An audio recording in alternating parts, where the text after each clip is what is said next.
Welcome to another video. Today's video, I'm going to be talking about tyres. They're black and round and they're made of rubber. Yep. But basically what I want to talk about is what I would class as one of the biggest changes in drifting. Certainly the British Drift Championship, since I've been involved in the championship and competing myself for 5 years now. When I first started off, I was on part-worn tyres, any part-worn tyres I could get, mismatched some of them. If you're lucky, you had a nearly new tyre, and that was a treat. It meant you didn't have to change it quite as often. Then we've progressively moved, and I bought my first pair of new tyres. I think they were Tyres or something for £35 a tyre, and for that one event I had new tyres to drift on, and I felt like a pro then. Basically, the change between the road tyre or the conventional road tyre, all season, all round tyre like this, over to the semi-slick, more track focused tyre, I would class as one of the biggest changes. I remember, I don't know if it was my first year or second year in the British Drift Championship at Lydden Hill. So maybe 2013, 2014, being sat behind the 180SX of Wes Keaton, and I remember looking at the back of that car and it had the biggest, widest pair of semi-slicks on it, and I couldn't understand why he was running them tyres. Like, I'm sure there was maybe a handful of other people trying them out then, but by far, the majority of drivers were still using conventional tyres, all-season tyres.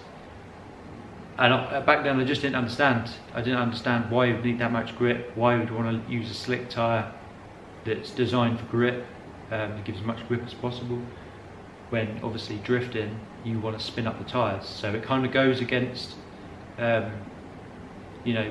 your brain kind of thinks and logic, I guess. But yeah, fast forward 2018, and I personally wouldn't compete if I didn't have the semi-slick tyres. I don't think, especially the pro class, that you've got the chance to be competitive if you're on a tyre like this. You need to be on the semi-slicks, in my opinion. Midway through last year, we switched over from these budget tyres, while I switched over from these over to the Toyo R888Rs. I had a good handful of them, and the difference was night and day. It's not just down to pure grip, although they do offer a good amount of grip.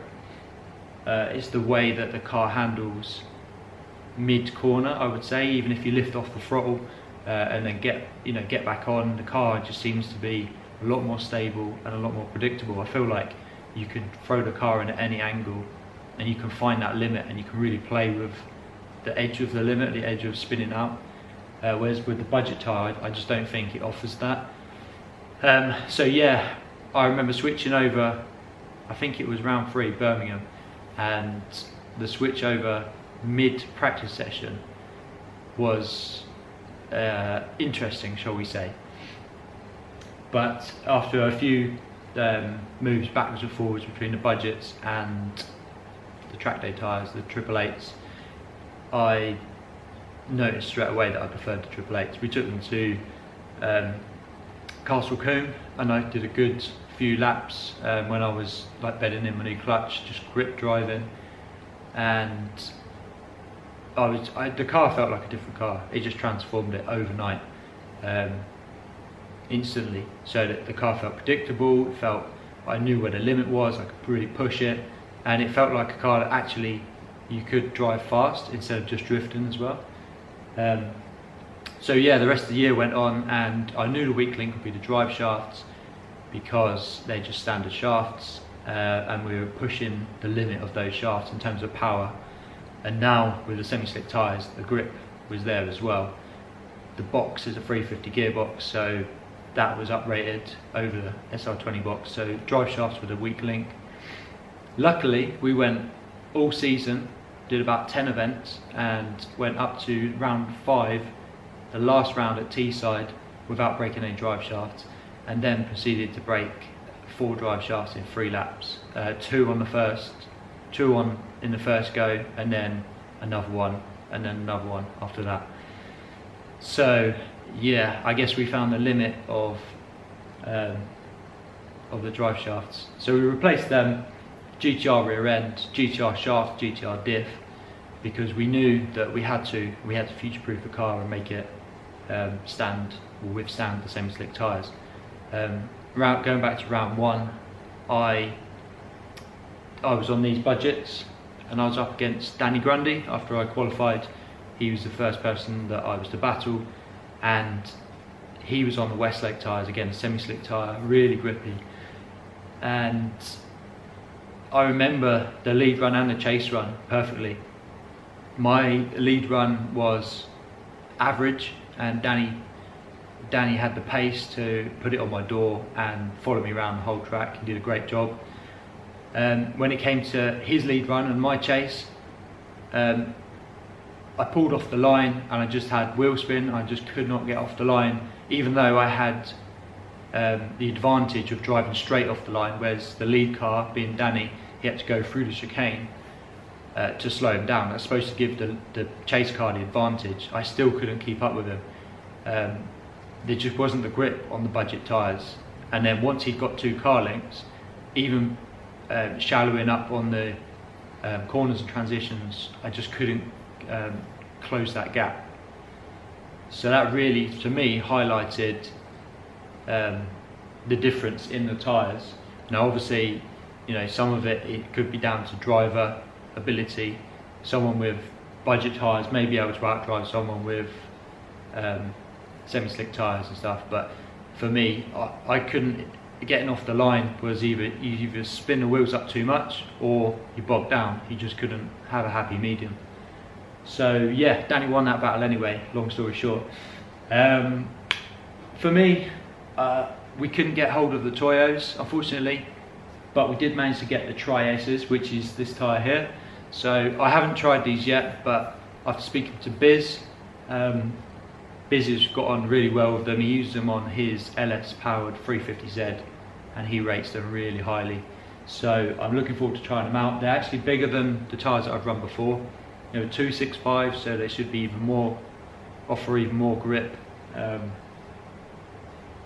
So that is where I'm at. Yeah, this year, 2018, I'm not going to be on budget tyres like these.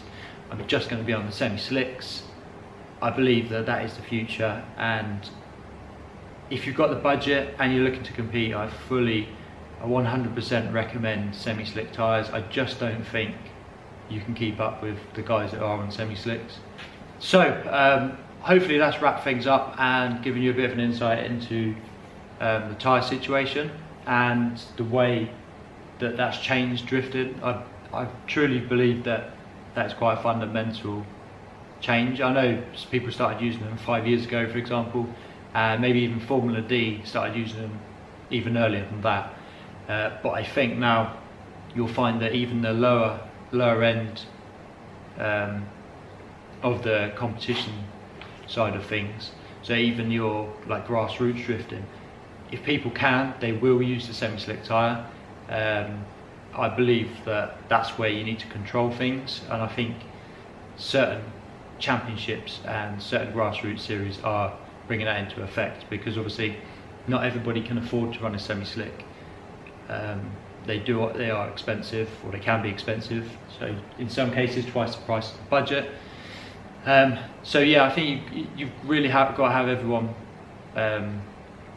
using the same or similar tyres, because I just think that someone on semi-slick can run away from someone on a budget. So yeah, it's a real, I don't know, you don't want to make everyone use the same tyre. You don't want to go to a control tyre like certain championships are, in terms of grip racing championships. Many of them have a control tyre, so everyone uses the same tyre and everyone's on the same, playing on the same field sort of thing. So yeah, I don't think that's the right way to go about it. I think you need to have limits and boundaries, obviously, to make it fair, otherwise people will just walk it. But yeah, that kind of wraps things up. That's a little insight into the difference between a semi-slick and a budget road tyre. So thanks for watching.